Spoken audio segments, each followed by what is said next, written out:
Welcome to our Innovations in Tobacco Control lecture series. I'm Joanna Cohn, Director of the Institute for Global Tobacco Control, and I'm really delighted to introduce today's speaker, who's Kate Smith. And Kate is a professor in the Department of Health, Behavior, and Society here at the Bloomberg School of Public Health. She's also an affiliated faculty with the Institute for Global Tobacco Control. Kate is director of the Center for Qualitative Studies in Health and Medicine, and she's a vice dean for faculty. She's the vice dean for faculty here at the Bloomberg School of Public Health. And despite all those roles, she also teaches and is repeatedly recognized for her teaching and mentoring. She has an extensive list of doctoral and master's advisees as well. She has over 200 peer-reviewed publications on a broad range of topics. About a third of them are related to tobacco and tobacco control. She's also an author on book chapters and key reports. She's here today as lead principal investigator for the Tobacco Pack Surveillance System study, which you'll hear a lot more about shortly. And I have to say, me personally, I feel so lucky and fortunate to be a colleague of Kate's over the past decade. We've worked together very closely on the TPAC study, and I have learned so much from her and continue to do so. The perspective that Kate brings with her training in sociology has been pivotal for the TPAC study, and it's been critical for how we think about the PAC as a factor that shapes health. So Kate has been a teacher and mentor for me, my academic guru. So I am so excited to hear from her today, and to hear her speak about a sociologic look at tobacco packaging. So please join me in welcoming Kate Smith. Thank you so much, Joanna. Thank you for those really kind remarks.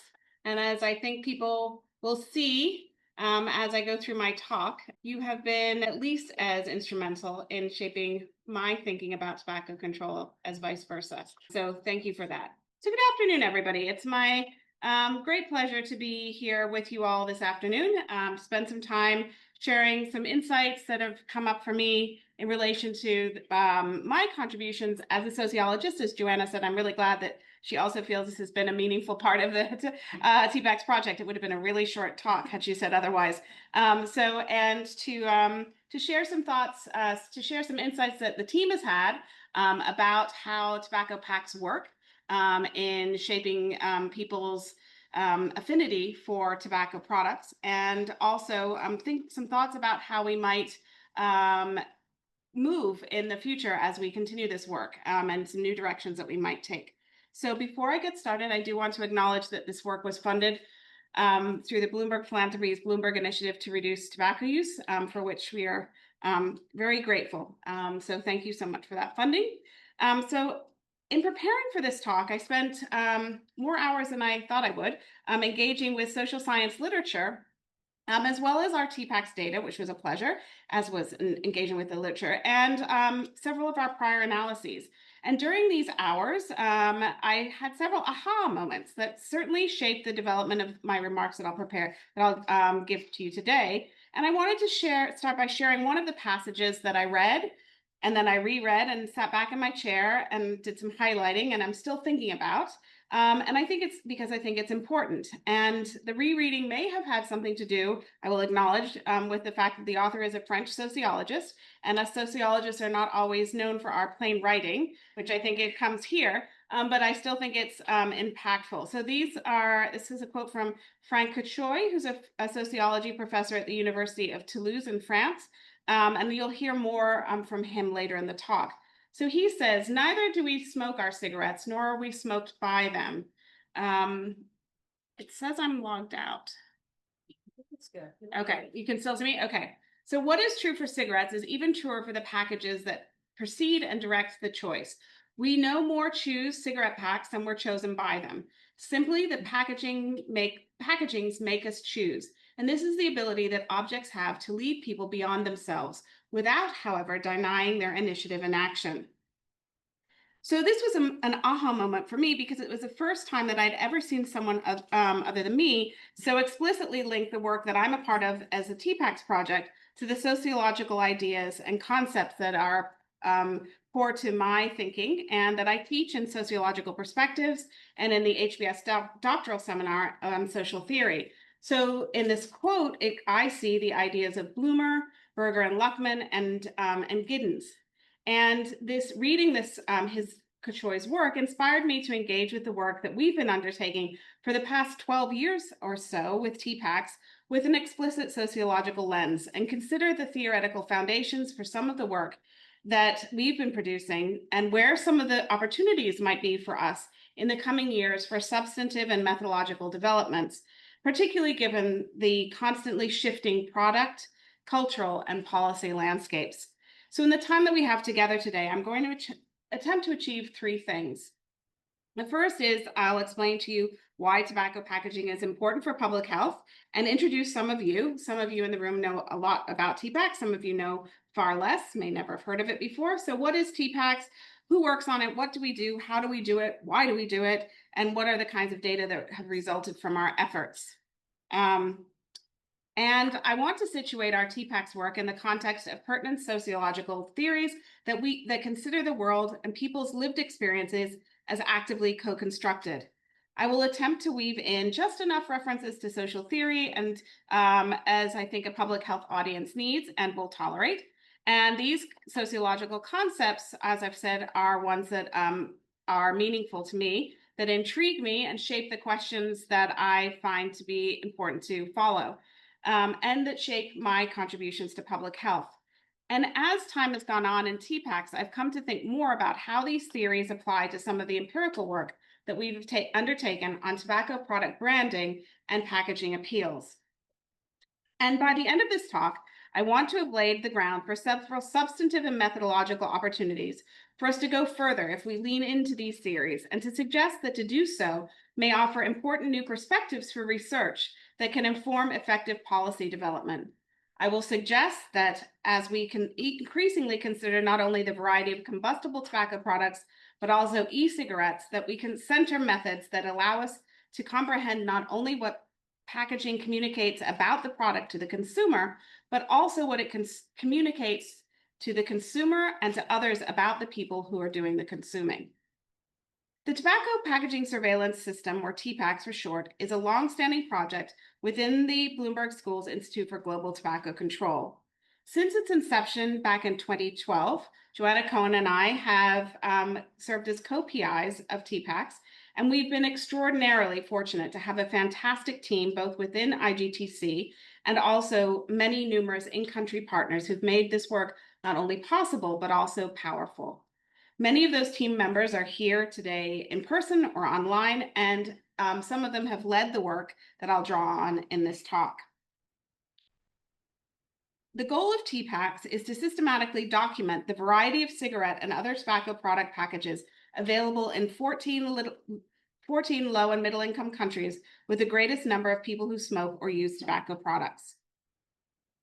As cigarette consumption has declined in high-income countries, and don't worry, this will come up in a minute. So the tobacco industry has prioritized low and middle-income countries for market potential.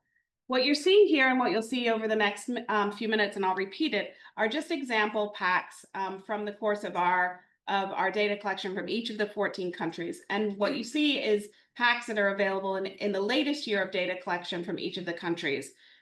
We've gone back to countries each time there's been a significant change in packaging policy, and so some of them we've gone to very recently, some less recently. The prioritization of low and middle income countries is particularly relevant given the emergence of a consumer class in some of these countries that has newly acquired discretionary spending power. The cigarette pack has long been a key marketing method to attract new smokers and retain current ones. Packaging can be described as probably one of the most important and powerful mediators in the building of consumer choices for tobacco and other products. And packaging has become a core priority for tobacco control policy because subsequent to the passage of the WHO's Framework Convention on Tobacco Control in 2003, restrictions on other opportunities for tobacco marketing and advertising have increased substantially, which is a great thing. And so as billboards and sporting sponsorship and things such as magazine ads and placement in film and TV have all been curtailed or eliminated, so tobacco packs have become an ever more important channel for brand development and delivery.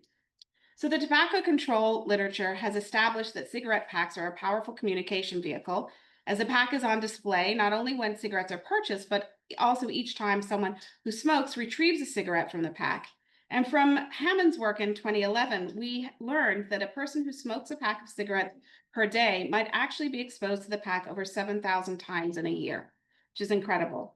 Moreover, it's not only those who smoke who are exposed to cigarette packs, but rather packs are in public view much of the time, either in the practice of smoking or as in litter or left in social spaces, or in some settings, packs continue to be on display in retail settings.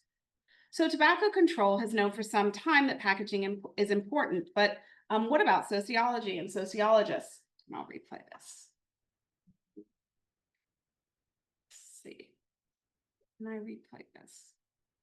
No, it's going to take me on screen. Jared, if you could help me replay it, that would be great. Okay. Is there work that critically and theoretically thinks about packaging? Okay, that's great. Thank you. The answer is most definitively yes.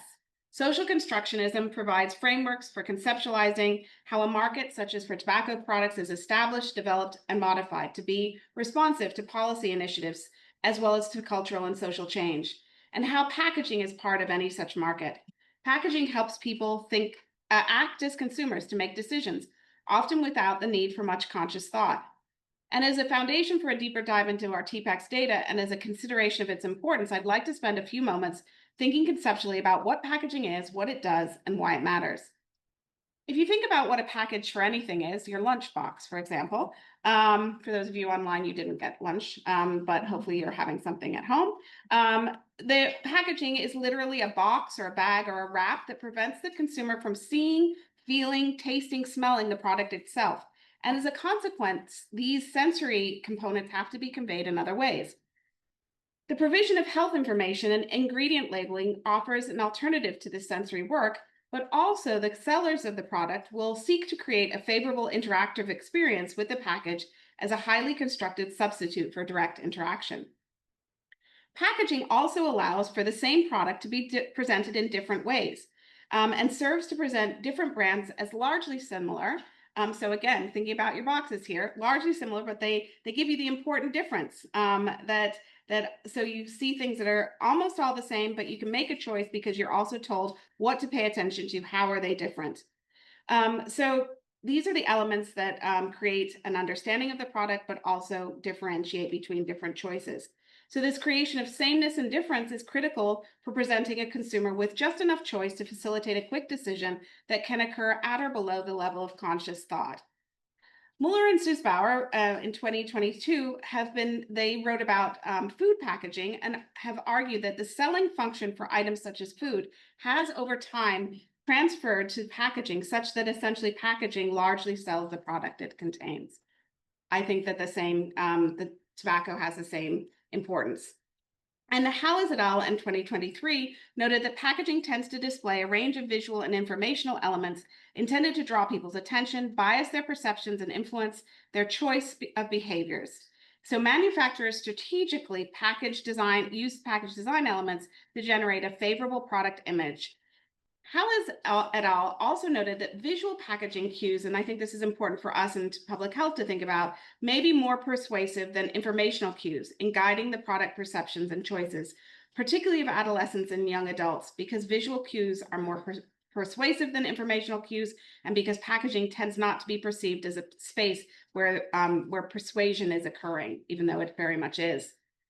Gay Hawkins in 2013 described packaging as a marketing device that enables social action. She described consumer packaging as devices that are both pragmatic and performative, that they do things that not only address problems in reality, but they come to shape reality itself in particular ways.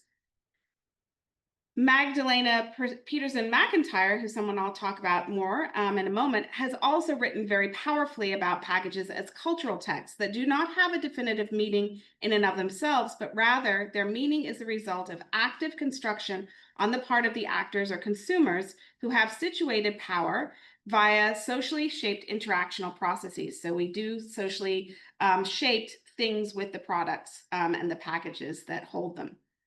So Peterson McIntyre refers to packages as cultural texts.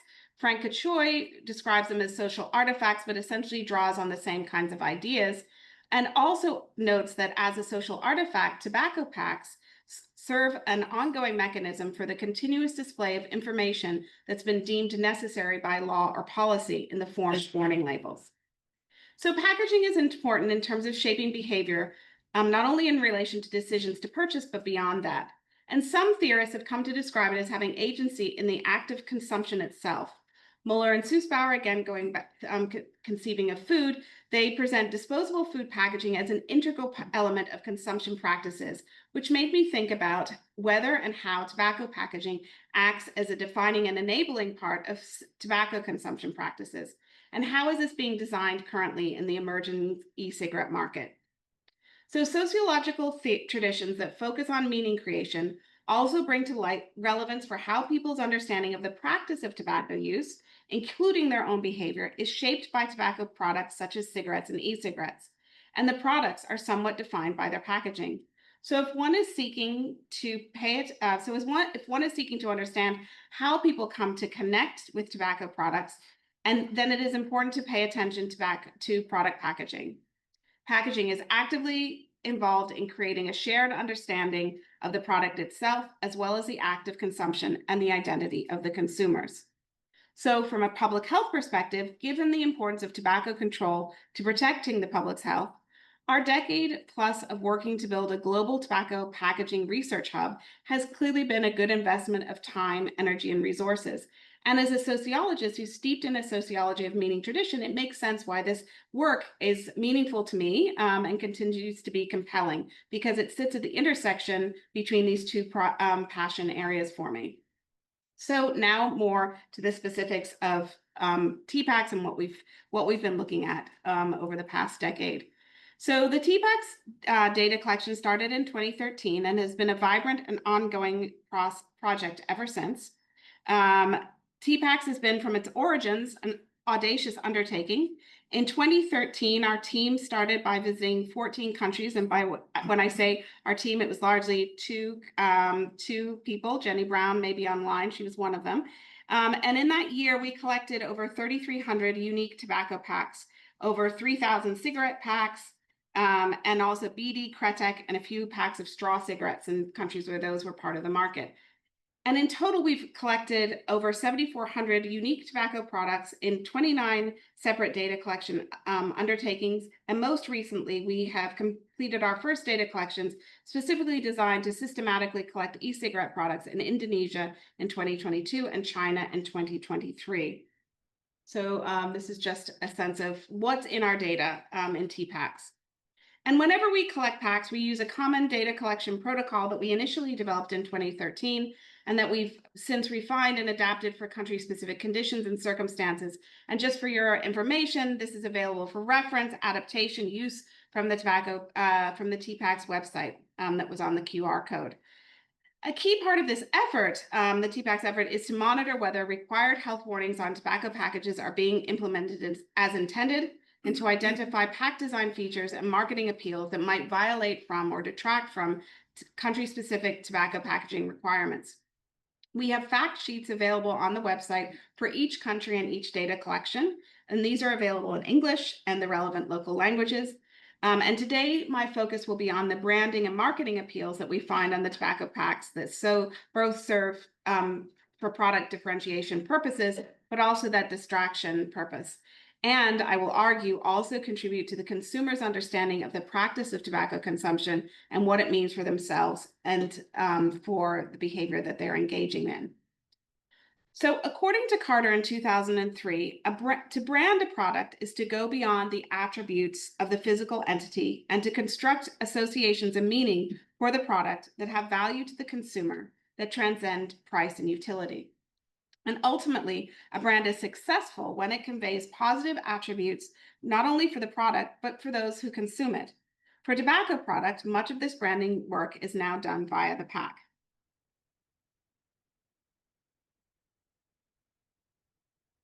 So for T-Packs, we have created one common features and appeals codebook for our initial coding of the packs that's used in all countries. And each pack is coded for design features, including the size of the shape of the packaging, the opening style, and any textures or embellishments. We also code for any evidence of marketing appeals of the tobacco products. So appeals such as various visual elements of branding on the pack to create positive sentiments about the product for the consumer. Some of the things that we look for include, but are not limited to, mentions of flavor, technology, luxury, femininity, masculinity, youth, independence, nationalism, associations with Western culture. And in addition, we've further developed coding protocols for specific branding or appeal elements that have been apparent when reviewing packs from a specific country. So now I'll go and share a few of the things that the T-Packs team has learned about branding on appeals on cigarette packs and other tobacco product packaging. And we've conducted multiple analyses over the past 10 years to consider how product appeal is constructed and brands differentiated. We've also, more recently, we have, in several instances, supplemented our own team's coding of packs with explicit engagement with coders, with lived and linguistic experience relevant for the specific setting.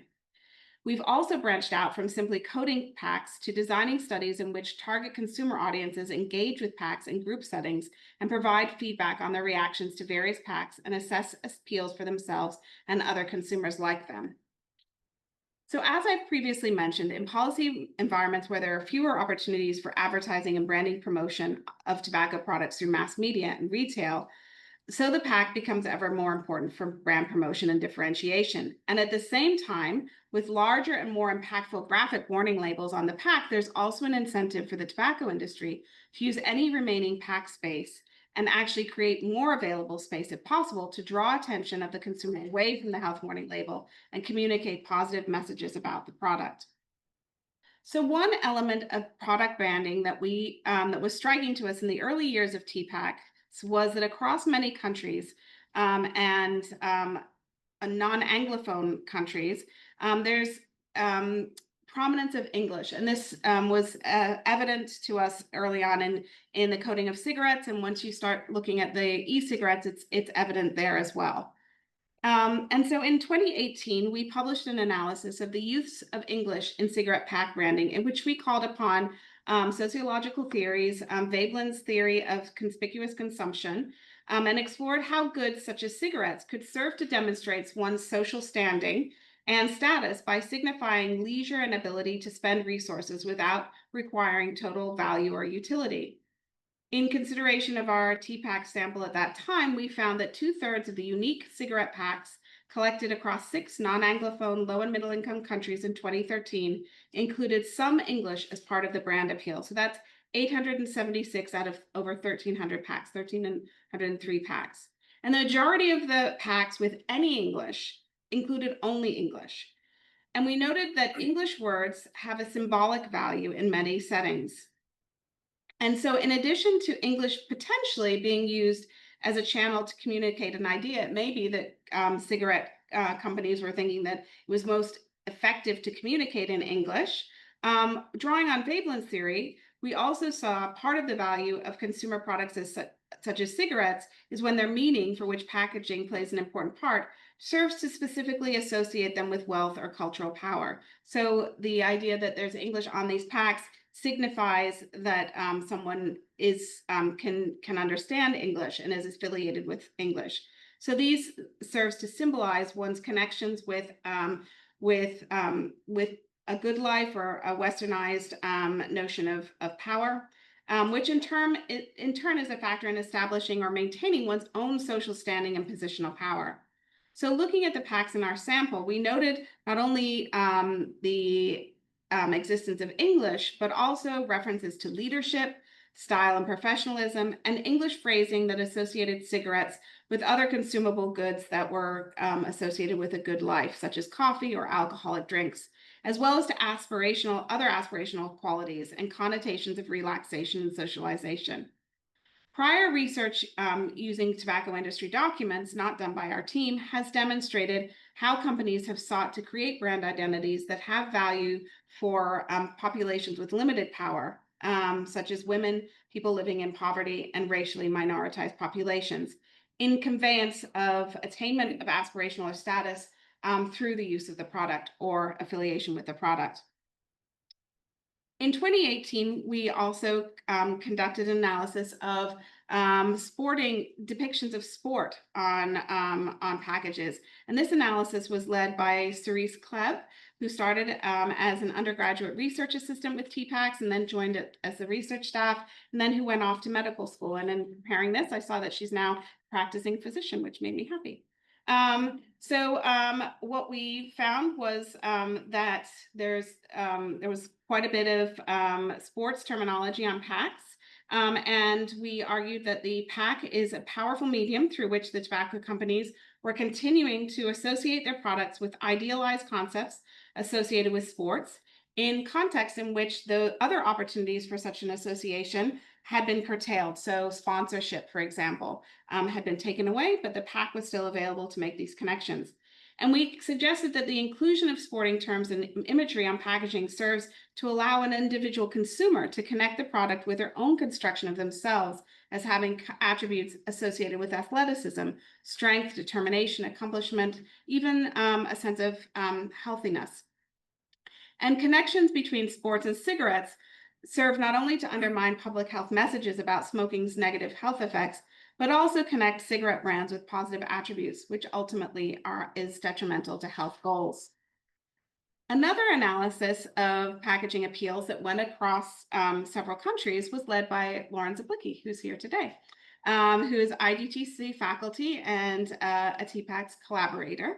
And in her analysis, in the analysis that she led of feminine appeals on cigarette packs, Lauren noted that tobacco companies intentionally tailor packaging features to appeal to specific subgroups based on demographic and lifestyle factors. Explicit intentions to associate cigarettes and smoking with gendered aspirations in high income or Western settings, things such as thinness, independence, sexuality, attractiveness, have been well established in the tobacco control literature. Zablicki notes that the tobacco industry has long marketed smoking as a socially acceptable activity for women in such settings. This marketing has drawn upon a conveyance of the product's utility and its capacity to be consistent with gendered performance expectations, such as being odor-free and to be always in furtherance of more thinness. Less is known, however, as to whether and how such meanings are being established in low and middle income settings, where smoking among women has traditionally been more socially stigmatized and prohibited, but where now there are attempts by the industry to build a bigger market among women. So in this analysis of the packs that we collected between 2013 and 2017, which was over 5,500 packs, packs were coded by not only by the TPACS protocol, but also by in-country and cultural experts. And they were determined to have potential feminine appeal if they included images of flowers, butterflies, fashion, girls and women references, and inclusion of pink, as well as cues such as hearts and romance. And in the end, there was a final sample of 415 packs that were assessed as having a feminine appeal by both the research team and the country experts. And feminine packs were identified in every country, with both domestic and transnational companies using appeals to stereotypical or Western notions of gender on the packs. And our considerations of gendered packaging thus far have been focused primarily on how packaging construct cigarettes as a feminine object. And as we move forward and continue to consider the development of the market for combustible tobacco and e-cigarettes as well as any newly emerging products, the work of McIntyre and other scholars who draw on Latour's actor network theory would prompt us to see material items such as packages not only as having to present themselves as gendered, but also potentially having agency in social interaction, such that the gender in the package design become understood as entangled processes that affect and change with each other, and such that we consider how packages are objects that play an active role in important elements of the presentation of self, such as gender performativity. So if you engage with such a theoretical perspective, then cultural gender norms are not only reflected, but also constructed by objects such as cigarette packs. Consumer goods are not only a result of cultural beliefs about gender, but they also create notions of what it means to be masculine, feminine, or even gender neutral. One of the other country-specific analyses that we've undertaken was led by a Chinese-American high school student who had a research placement with Joanna for, I think, a year. And Emily Ching conducted a supplemental analysis of 610 unique cigarette packs that we had collected from 5 cities in China in 2017 that had the mainland Chinese government health warning label, and thus we consider them to be legal packs produced for domestic consumption. We had, in our initial coding of these packs, we'd noted the availability and representation of elements of Chinese culture, and that was unique to the Chinese data in our sample. And prior research has established that tobacco companies have used cultural connotations and symbols to promote smoking. And in our analysis of the Chinese packs, we found that over half of the packs included at least one culturally specific appeal that drew upon national identity elements, including patriotism and affinity to place, to create positive associations between the product and the potential consumer. Examples of these imagery and lexical elements on the cigarettes include those depicted in traditional Chinese art forms, such as brush calligraphy and ink painting. And there's also potential to incorporate important cultural symbols, such as the panda and lotuses, which are a traditional symbol for purity, and national landmarks, such as the Yellow Mountain and the Forbidden City. And one concern is that these styles, ideas, and images will be very familiar to potential consumers and may serve to make harmful products seem familiar or understood as being a way of life, a Chinese way of life. Specifically in China, marketing techniques that call upon powerful cultural scripts may influence social attitudes about tobacco use by linking cigarettes with deeply rooted cultural meanings. And this can undermine public health policy efforts by fortifying linkages between tobacco use and national identity. So not only are tobacco products being portrayed as Chinese in their essence through these images, but also to consume such product is to be someone aligned with Chinese history, culture, and nationalism. Moving from China to Mexico, Grazi Grillo, who is one of our co-investigators, conducted an analysis specifically of Marlboro packs collected in our data in Mexico between October and November of 2021, which is a time period that follows Mexican Independence Day on September 16th and around, and please forgive my Spanish here, Dia de los Muertos on November 2nd. And we took note of the explicit incorporation of papel picados, which are associated with the ofrendas built for deceased loved ones in the form of the Marlboro chevron. And we concluded that this is a highly offensive, distraction and affiliative tactic. Grazi and Jennifer Brown, both co-investigators on TPAC, have led analyses of branding and packaging appeals, which they've gone beyond our typical data collection and engaged with potential end users via focus groups in Mexico and the Philippines. They've led country-specific analyses of these data and then also looked across focus group data from both countries to identify possible shared interpretation of cigarette packaging design elements. What they found was that young adults in both countries were attracted to colors and novel product elements such as capsule designs and flavors. These young adults were able to identify tobacco packs as being marketed to people like them, demonstrating the capacity of the industry to effectively create packaging that it conveys connection and meaning that is recognizable for young adult potential consumers. And the comparative analysis suggests that cigarette packaging potentially contributes to the creation of global product with associations for tobacco audiences that are consistent across cultures. So now for the rest of the talk, I'm also going to show you some images of e-cigarettes from our recent collections. So firstly, these ones come from China. And these are just ones that I picked out. They're not particularly, yeah, there are lots more. So much of our consideration of the branding of product appeal of tobacco packages thus far has been focused on cigarettes and essentially been unidirectional. We've sought to understand how tobacco companies are calling upon pre-established, diverse, often aspirational, and stable social scripts, conveying power, sophistication, glamour, femininity, wealth, and national identity to create and draw connections between consumers and their products. We've appropriately identified that such connections can be impactful tools with which to distract from critical health messaging that's also now being delivered on the packs. I'm interested for future components of our TPAC's work, and in particularly in relation to the relatively novel marketplace of e-cigarettes, that we design studies that continue to do all of this, but also acknowledge and explore how packaging serves a bidirectional creation of meaning, not only for the products, but also for the practice of consumption. As we consider vaping and cigarette products, it's worth explicitly considering the capacity for packaging to serve in the construction of meaning of the product, such as e-cigarettes, but also for the value of the product in the process of identity construction for the consumer, both for themselves and for the people in their reference groups, particularly as we're thinking about young people. E-cigarette packaging remains relatively lightly regulated. Go on to show you some Indonesian e-cigarettes. And the product and packaging standardization has yet to fully form. Kong et al.'s 2018 research on e-cigarette packaging found that great variability in how e-cigarettes were packaged, including some packaging that seemed to make mental connection to cigarettes, some but not all. They concluded that the array of packaging characteristics may be due to sellers trying to appeal to a variety of customers.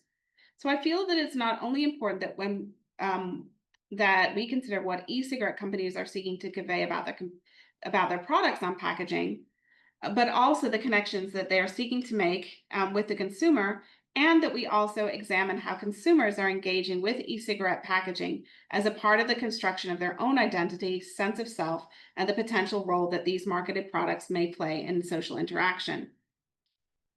The value of English words and phrasing, which I've mentioned already, and English wordplay as a part of e-cigarette packaging, I think is worth further exploration. What is this use of English doing for the people that are purchasing these brands? We've previously brought Indonesian students together to provide their thoughts and insights on the e-cigarette branding, and I see value in a more formalized activity in this regard around the use of English words and phrasing in Indonesia and beyond. So as I wrap up, I look from our prior analysis to the future, prior analyses to the future of TPACs. Our work going forward needs to continue the critical packaging surveillance components that we've established, in which we identify industry practices that are explicitly seeking to use available communication space on packaging to entice and deceive the public and undermine public health efforts. This is particularly important in relation to e-cigarettes, whereas you can see the marketplace remains dynamic and packaging has not yet settled into a largely standardized presentation of a commonly understood consumer product with a few important choice differentials that one might make. In many countries, e-cigarette packaging in the marketplace looks like the Wild West. Moreover, public health has not gained the foothold or has not been yet afforded the same legislated communication space on this packaging as there has been in some settings on cigarettes, in many settings for cigarettes. And this is an important area for public health consideration, action, and advocacy. And as we move forward with this work, I see value in leaning into a recognition that products such as cigarettes and e-cigarettes play an active role in creating and reshaping the meaning of tobacco products, but also how the presentation of these products via their packaging comes to be understood and enacted on as part of the identity of the people who consume them. So Kashoy argues that products are bought not only for what they do, but also for what they mean. And I think this has potential to be a powerful policy lever. Research that can demonstrate, for example, that if unchecked, e-cigarettes have the capacity to shape not only how young people think of the products, but also to think about themselves, could potentially embolden policy efforts to restrict and standardize tobacco packaging. To the extent that tobacco products remain available for sale, my hope is that they would look more like the packs on this slide than the ones that have been rolling past you in this talk. If you consider again as a pack as something that's been selected for what it says about you, as well as for what it does to you or for you, I think that it's clear that the meaning making that would occur would be vastly diminished, along with the influence of the products, all for the good of the public's health. So with that, I will say thank you to you for your time, and also to thank you to the TPACS team since 2012. I'm sure I've forgotten somebody, but I tried to think about who we've been over our life course so far. Yeah, and there's the papers we called upon, and that's it. Thanks. Thank you so much. That's fantastic and really exciting to see those new perspectives that I think were implicit in what you're bringing, but it's nice to see someone else make them explicit in those ways. So we have a number of questions, and I guess we can take some from the room as well. Thanks so much, Kate. I love the lean into the sociological theories and how you're so strong in that ability to draw on that literature and weave it in to find deeper meaning. How do you think some of this work might inform some of that theory, the evolution of that theory? Is there anything that you're seeing that's like super novel, or maybe it's not fully captured in some of those important seminal foundations? Right. Well, so I think one of the ways in which tobacco products are different than other products is because of the contested space. So on the fact that in many settings there are now there's competing, the health warning labels are graphic, they're compelling. For those of you who haven't seen much of this before, you may have been taken aback by some of the images that you saw there. So and I think that most consumer products have some like warning or some kind of informational that is regulated, but not nearly to the same degree. So I think that that's one of the ways, and sort of I talked about one piece of work that's suggested that that the commercial side will win out because people don't think of packaging as being a place in which where there's persuasion going on. But I think that that's one of the ways that these products are unique. I also think the emergence of a very different product and right now, and this sort of establishment of a new behavior is an area where we need to understand it from a public health perspective, but there's also probably things that could be relevant beyond public health in understanding how vaping is being understood and e-cigarette products are being understood on a foundation of cigarettes or as something totally new, and how that might be shifting over time. I'm going to take a question from the chat and maybe combine a couple of questions here. So you've done a great job talking about the influence of tobacco packaging and marketing and on behavior as well. Why do you think our regulatory approaches to e-cigarette packaging, like our regulatory approaches, lag so far behind? And do you think the same principles would apply with like plain and standardized packaging or picture health warning labels? I think you address that towards the end, but if you could say a bit more. Sure. So first of all, in terms of I'm looking to multiple people in the room that probably say more about the U.S. Responses to regulatory practices. I mean, I think that in the U.S. context, the importance of the pack is evident through the fact that the tobacco industry continues to push back against having impactful warning labels on the pack. So I think, so that's one thing to say. Now, I'm not the expert in the e-cigarette industry, and I don't know to the extent to which that industry has sort of come together and has I think the power of the industry as it speaks as one is much stronger than a sort of a fractured industry. And so I think that will be, again, I would love to hear others' expertise on that. And the other part of the question was, So whether you anticipate that the big picture warnings and Yeah. packaging would also create a very different kind of meaning. absolutely. I mean, I think if you think about what it means to take out and be seen to use something that is attractive, that's cute and fun and flirty, like those e-cigarette packs are. I mean, that is, and I can see that that's an embellishment of a self that is very different than taking something out that says addiction or says, you know, that sort of really conveys that this is something that, I mean, I guess there could be meaning making in sort of the idea of, or positive meaning making in the idea that like I'm defying sort of public health or the sort of authority by using this product anyway. But certainly I think it's a very, very different thing to consume a package that is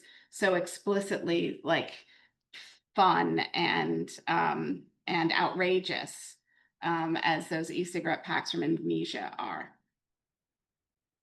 Thank you for your remarks, Kate. I learned a lot today. In addition to the social constructionist impact on consumer, can you say more on the socio-cultural landscape of the manufacturer? Are a lot of the tea packs manufactured in the same country where they're sold, or are they trying to find their consumer base internationally? What does that look like? Yeah, so it's a great question.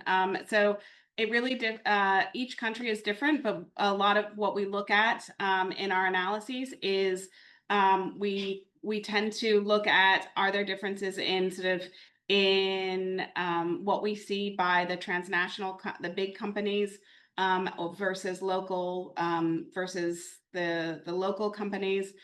Different countries have very different policy environments in terms of who's allowed to sell there. So it's, you know, it's the right kind of question to ask, and we ask it in various different ways depending on what we're looking at. But, you know, I think in Lauren's work, looking at gender, not only was it found in all countries, and I'm looking to Lauren to hope that she's nodding along, but also that it wasn't limited to just sort of the big actors, but also was the sort of the more localized producers that were promoting cigarettes as sort of feminine products.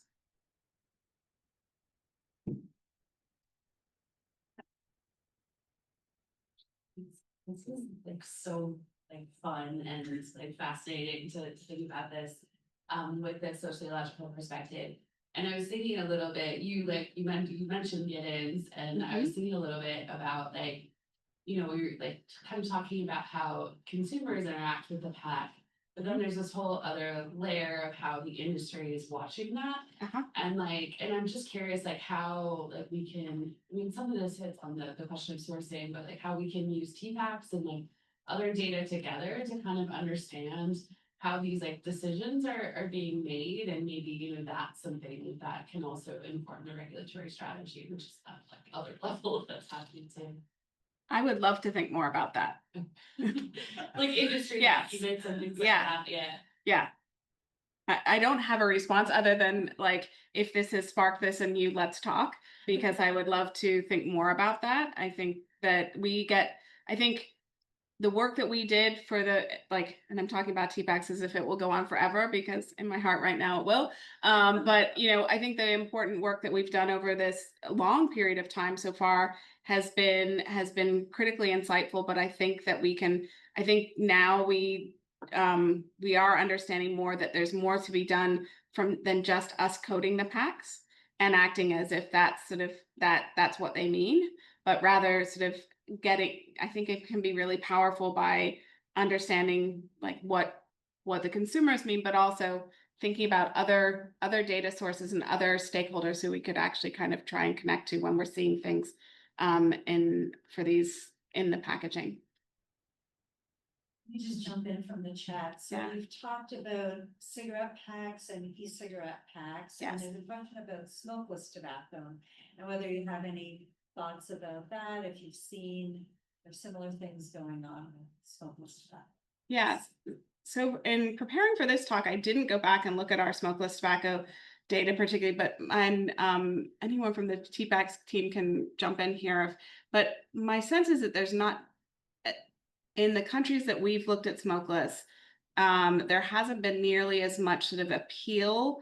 Like we haven't done analyses of like the appeals on the smokeless data, on the smokeless products, because I don't think it stood out the same way. But that's, that's in the context that we've done, which is, if you were to look at like the US landscape and look at smokeless products here, and people have, I think Megan just left, I think she's done some of this work, that there are appeals, but it has, we haven't been drawn to do that work in TPACS. So which makes me think there was nothing that sort of stood out as for us. And you've also, I'll just build on that, because you've also kept educating our team about, we're bringing a certain perspective when we look at these packs. I don't know if you want to speak to that too, because maybe there is.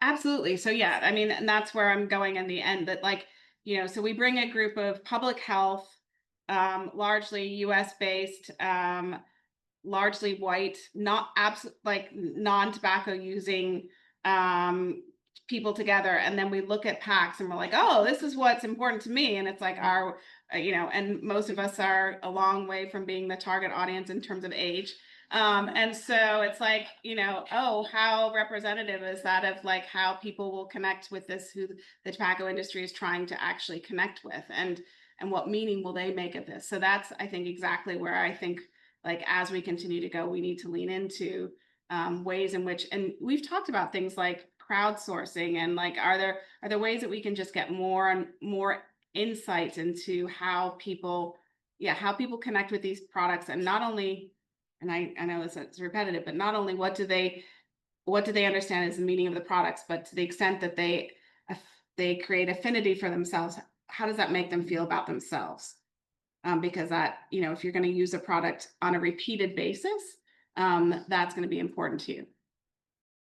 I just wanted to get your thoughts and like have you expand upon like how qualitative rigor can kind of enhance this project. Like you said, like the team itself doesn't really have a lot of like personal insight. So where do you see like qualitative rigor fitting into this?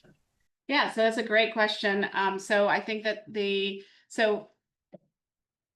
primary purpose of this data collection is for surveillance. So we as you've seen, like we collect thousands of packs. So that means we need a systemized, like standardized coding approach, and that's what we do as like our core. But I think when we're doing things like trying to understand these more sort of meaning pieces, which I think are important, I think, and we've come to this realization, you can see in how our designs have shifted, that we recognize that we are not the experts in this, and we need to not only lean into teams that prioritize those voices that are have the lived experience, but also have methods that are open to learning things that we didn't know to ask about, which is what qualitative work is so good at.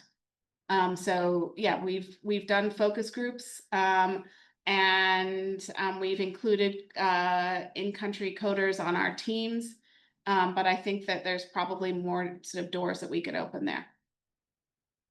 I think we're going to have to end it there. Unfortunately, there are a lot of great questions in the chat that we didn't get to, but we can send them over to Kate. So thank you for all the questions and your attendance. And Kate, thank you so much for providing this great description of how packs, provide meaning and sort of laying out some ideas for moving forward. So thank you so much. Thanks, Joanna. Thanks, everyone.